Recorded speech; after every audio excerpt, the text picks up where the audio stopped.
Living room conversation. If you're live in a room, isn't it a living room? Howdy everyone, welcome back to Living Room Conversations. I'm Joshua Fields Milburn with the Minimalist. We're here in my living room in Los Angeles. I've got my good friend and my doctor friend, Dr. Ryan Green with me today. I dragged him over. We're getting ready to go to the Russian bathhouse, but I dragged him over beforehand just so we could answer a question for Keek. Keek wants to know, what are some minimalist approaches to fitness and physical activity? The wellness marketing field makes it seem so complicated. I'm thinking of like infomercials right now where people have like ab rollers and all this shit. But I'm sure it is something that can be well simplified. I love to hear about your experiences, and you're an extremely fit guy, but you also know about wellness. I have a really simple like sort of baseline. I have two things that I make sure that I do constantly. One is I for variety, I make sure I do different things at least twice a week. So whether that's like Soul Cycle, doing that twice a week, making sure that I'm doing like either weighted exercises or body weight exercises a couple times a week, and then I walk every single day. So my rule is that I just call it the twice a week rule. And then every day I like to do at least 18 minutes of something, and because for me, everything on top of that is gravy. So if you work your butt off for 18 minutes straight, you do some really heavy body weight exercises, push-ups, pull-ups, squats, and then you do anything else above that, then you're going to feel amazing. And so what I've learned to simplify my own fitness or wellness routine is it doesn't have to be that complicated. I don't have to go to the gym for 2 hours. No. So talk to me about this. When you talk to clients or patients about this, what do you tell them? So bare minimum, American Heart Association recommends 150 minutes of moderate to high intensity activity per week. That's the minimum recommendation. So the key there is moderate to higher intensity activity. So that's, if we were working out together, this conversation would be difficult to have based on our level of physical exertion. So if you think about it, like when you ran a mile in middle school, high school, like the further you got, the less you were able to like chat with your buddies because you were getting a little bit more physically active. So that's moderate to high intensity. So if you think about it, 150 minutes per week, roughly what you were saying, if you did 18 to 20 minutes per day of something that caused you to have reasonable amount of breathlessness, whether that's weight, cardio, high intensity interval training, 20 minutes a day is roughly about 140 minutes per week. And everyone can build 20 minutes per day. I guarantee that you can find 20 minutes in your day that you could go out and run around where you're at, or do just a bunch of squats, push-ups, pull-ups, like you were saying.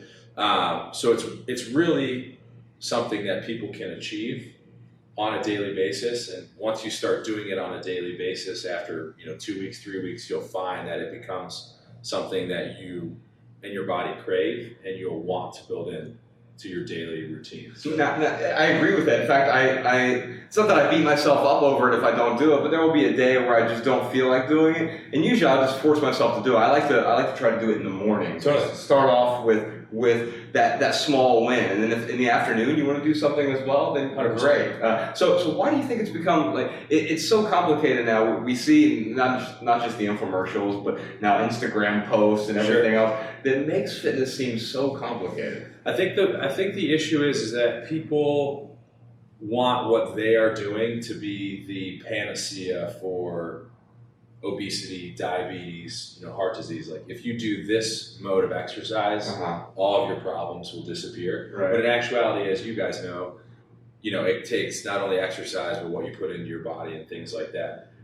Until we get the exercise component down, though, people are going to have a difficult time achieving that comprehensive wellness that they're looking for. So people should not get discouraged if you can't find an hour to go do a fitness class, because when in actuality you really only need 20 minutes a day of doing something that will get you to that point where you're sweating a little bit, you're out of breath, whether that's weights or otherwise. And if you're just getting started, an hour is probably way too much, and you're going to burn yourself out really quickly. Yeah, absolutely. And a lot of people just don't know what exactly to do or where to go to find that information. So, literally, I don't know if you have tried Tabata or the Tabata style of training. On a Soul Cycle bike, yes. Exactly. So what Tabata is essentially, it's an old Japanese training style that people used for karate and other martial arts, where you literally do one movement for 20 seconds, and then you take 10 seconds Yeah. off, and then 20 seconds. And you do it 8 times. So it literally takes 4 minutes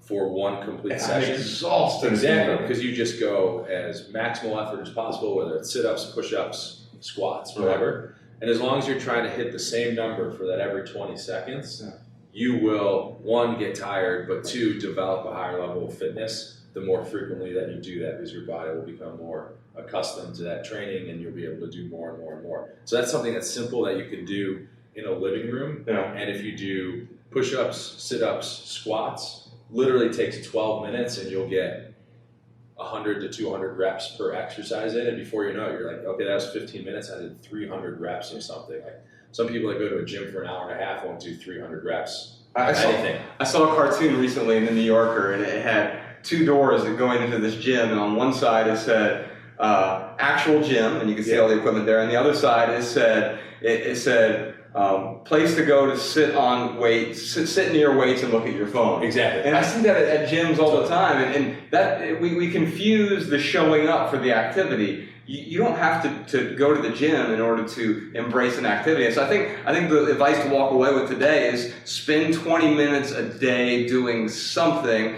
that is outside of your comfort zone, whether that's running, cycling, body weight exercises, weightlifting, whatever it might be. Spend 20 minutes a day, put that on the calendar right now, and you'll be able to figure out how do I progress from there. Exactly. And just say, hey, if I jogged for 20 minutes wherever you live, and I went, you have GPS, you know exactly how far you can go. So 20 minutes, I went 1.5 miles.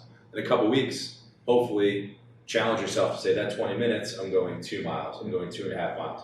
And then those are little things that you can do that require no money, and you can utilize tools that you already have, which is a cell phone, and you can track to see how you're doing. Yeah. It doesn't take all this extra equipment. It doesn't take all the gym memberships. You don't have to wait till you have the perfect running shoes in order to go run. You can take the shoes you have right now and go Where run. I trained at Dartmouth for my residency, literally every stairwell said free exercise, open the door. Yeah. You just would walk in. So if you go grocery shopping, carry your bags up your stairs into your apartment. I mean, that's literally resistance work as well as, stair work. So push your lower extremity. It's simple. It doesn't need to be that difficult. The hard part is people assume, well, if I can't go to a gym for 60 minutes, then it's not worth doing something, and that's just absolutely false. Right before we started doing this, before you all showed up, all my friends here that are here right now, I spent 15 minutes just doing push-ups, pull-ups, squats, and now I feel good for the day. If I do something else, great. If not, then I can still give myself permission to feel great. Totally. All right, y'all, that's it for this living room conversation. If you want to follow Dr. Ryan Green, we'll put a link to his Instagram handle in the show description below. Doc, thank you so much for joining me today. If you all have a question for living room conversations, leave it in the comments below. That's the best place to ask a question. That's the best place to ask a question, and we'll answer it on a future episode. And if you like these answers, feel free to subscribe if you'd like. All right, we'll see you next time. The Minimalists.